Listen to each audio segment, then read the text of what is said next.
Now, the advocacy group Afriforum, Transvaal, Agricultural Union South Africa and Sake Liga are mobilising resources to mount legal challenges to stop the amendment of the Constitution's Section 25, which deals with property rights.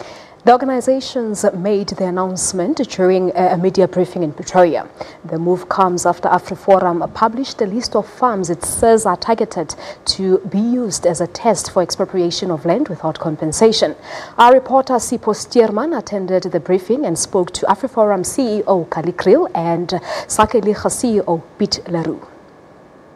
We are coming from Centurion, where Afriforum has just concluded its media briefing, stating that, of course, this controversial list that hit the news over the weekend, that the list is authentic and it does exist. And let's just get straight into it. Let's speak with Afriforum CEO Kallie Kriel. Thank you very much, sir, for your time. The ministry denies this list. You say it exists. So who's being economical about the truth here? Good afternoon. Well, I think one should just look at what the minister said previously. Just a few weeks ago, she said that her department has identified farms that they are going to expropriate, but they are not going to make it public because they don't want the farmers to get themselves ready for and prepare for legal action.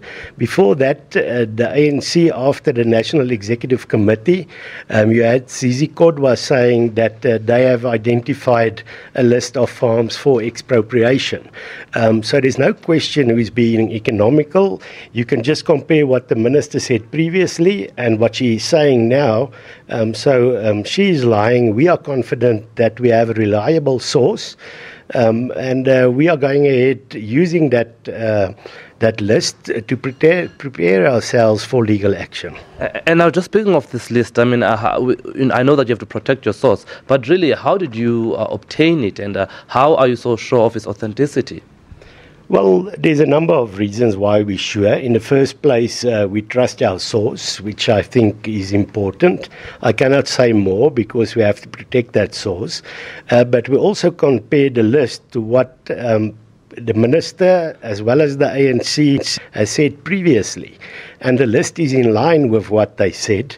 They also indicated what kind of properties they are going to target. It is a land acquisition scheme, the proactive land acquisition scheme that they're going on. It's farms where people did not accept the offer, but also land for restitution.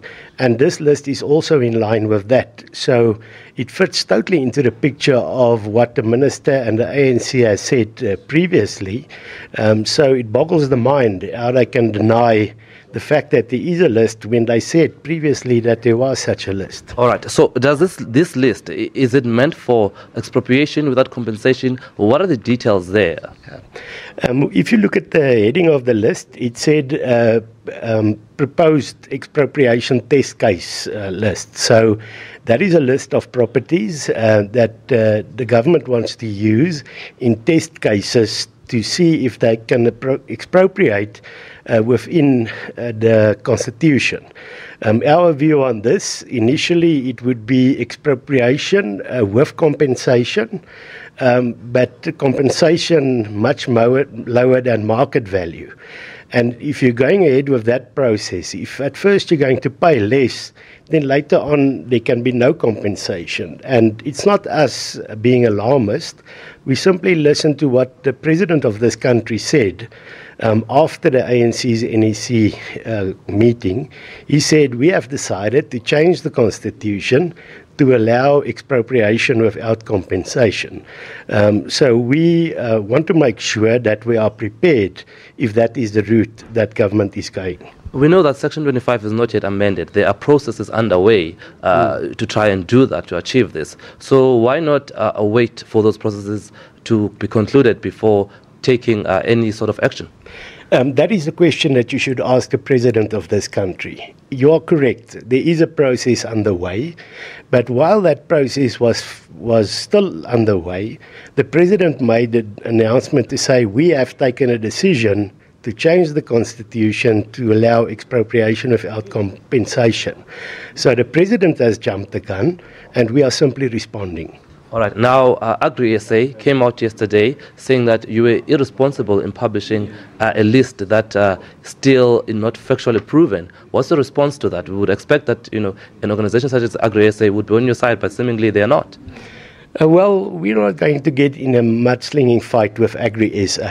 The whole issue of to stop expropriation without compensation or expropriation at below market value is too big to get involved in small quabbles.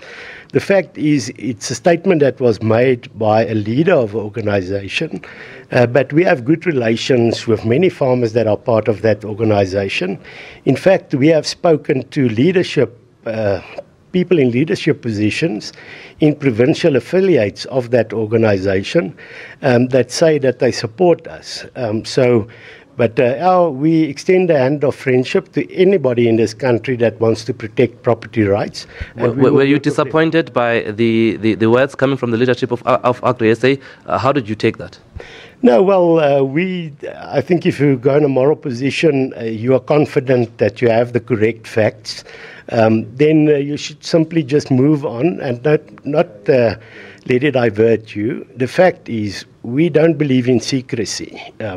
If the minister says she does not want to make the list public so that people cannot prepare for that, we're not going to play that game. We are going to make public in view because we believe transparency is important.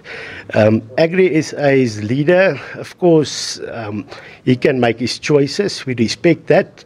If he believes to support the secrecy program of the minister, then that's his choice. We're not going to fight about it. And just very lastly, say, has there been any response from your members regarding this list? Any, calls of concerns? And are there any of your members as Afriforum that are earmarked on this list? Yes, there are numerous members that are earmarked. They've contacted us, but they also have confidence that we are doing the right thing. If my farm was on that list, I would want to know that, and I want to know that there are organizations that would assist me, that I don't stand alone. So we found appreciation. Of course, those members are worried. Nobody would want to know that their farm is on such a list, or they don't want to be on that list. But if it is there, they want to know. And that's why we believe we did the right thing, and we are going to assist them. The Minister of Agriculture said Afriforum needs to be isolated. We won't be isolated. Today is a big step forward that we've joined forces with other organizations, and there will be more organizations coming. So our members should not panic. They should look the problem in the eye, but we are going to tackle it. In the end, we believe sanity will prevail. Thank you very much, sir. As you say there, you've joined forces with other organizations, and one such organization is Sake Liga here with me. And if I can speak with the CEO, that is Piet. Thank you very much, sir. Of course, we are also part of this joint briefing, and part of what it says is that you are about to launch a litigation strategy to protect property rights. What does that mean? What today was about three organizations realizing that there's a big problem heading South Africa's way. The examples are numerous all across the world. It ends badly for everyone. So we thought that it is important to join forces with TAU, SA, the Agricultural Union, and Afriforum, and consider a joint legal strategy. The two different organizations are receiving complaints from their members' information. We will coordinate that, and we will have our legal teams consult each other so that we can have the best possible strategy. As Minister Maite Nkwana Mashaban and others are planning to have a legal strategy to expropriate under market value, well, we will coordinate for a legal strategy to prevent that in everybody's interest. And now let's just talk about some of the processes that are already underway that you've taken on your side to ensure the release of this list. Just talk to us about that. Already last week, Sake Liga launched a PAIA application, that is a Promotion of Access to Information Act application, to the Department of Rural Development and Land Reform, where we request this list of 139 farms that senior members of the ANC mentioned that they have. We are yet to receive that list, but we will persist in our demands for that list. Don't you think coming out public with, firstly with the list, Afriforum, and your plans, isn't that being a little bit alarmist, causing panic when we actually have the process of amending the Constitution underway in Parliament? Is it necessary to be coming out this strongly at this stage? It is absolutely necessary, because if there were no organizations in civil society who take a stand against the process beginning now, we will end up at a very bad place. It is alarmist when the president of the country goes on SABC at a late-night show as president of the ANC and abuses his position as president of the Republic and makes an announcement, a party political announcement, saying that they will amend the constitution and disregard the public participation process. That creates the alarm. It creates the alarm when a minister announces that they want to have test cases and they don't want to tell us who that test cases will be on because it will give them time to prepare a legal strategy. Those are the kinds of things that raises alarm. And I am much more comforted, and I think that responsible people in this country and all over the world should be comforted if there exists and comes to the fore an alliance across civil society who opposes this.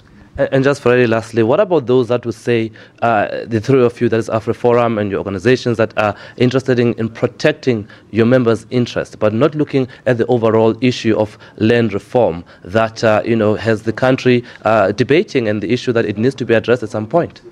These are two very different questions, and the question of expropriation without compensation or under market value leads to only one road. That's a road where everybody is worse off, where there's high unemployment, where the money you have in your pocket is worth nothing, where you lose all the money in your stokvel or in your savings account, when the salary you receive is worthless. That is where this road leads. And so it's important, and it's in everybody's interest to protect private property. And it's a constitutional principle.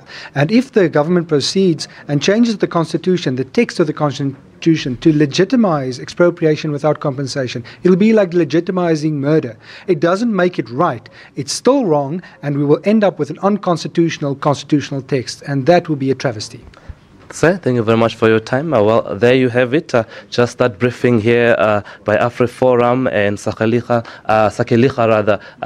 just coming on board, saying that they've put together a joint legal strategy to protect property rights, and certainly this is going to be an ongoing debate in the country as the processes of expropriation of land and compensation are still underway in Parliament. Of course, those processes of amending Section 25 of the Constitution, which would allow this, is still underway with the joint parliamentary constitutional committee, busy with it currently. But from here in Centurion at the Afriforum headquarters, it's back to you.